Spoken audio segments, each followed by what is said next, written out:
ریاست تلنگانہ کے بیشتر اضلاع بشمول حیدرآباد میں وقفے سے بارش، آئندہ 36 گھنٹوں تک بارش جاری رہنے کی پیش قیاسی، نشیبی علاقے زیر آب۔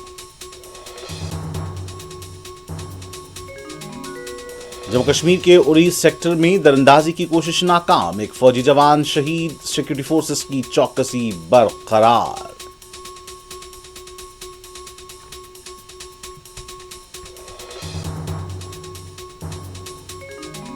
کانگریس کے اندر بھی راہل گاندھی کی قیادت پر سوال اٹھتے ہیں، B J P leader Anurag Thakur کا انکشاف۔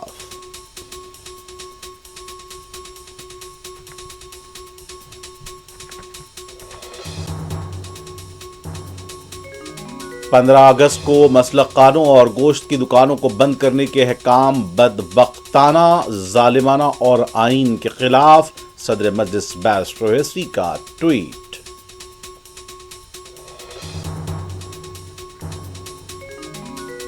جے پور میں الیکشن کمیشن کے خلاف کانگریس پارٹی کی ریلی، راہل گاندھی کے موقف کی حمایت، ایس آئی آر جمہوریت کے لیے چیلنج، برندا کرت کا رد عمل۔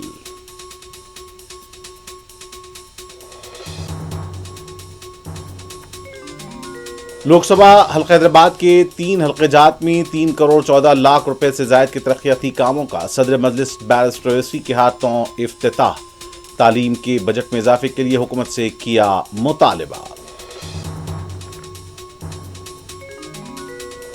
اور غزہ میں یہودی فوج کے حملوں میں مزید 75 فلسطینی شہید۔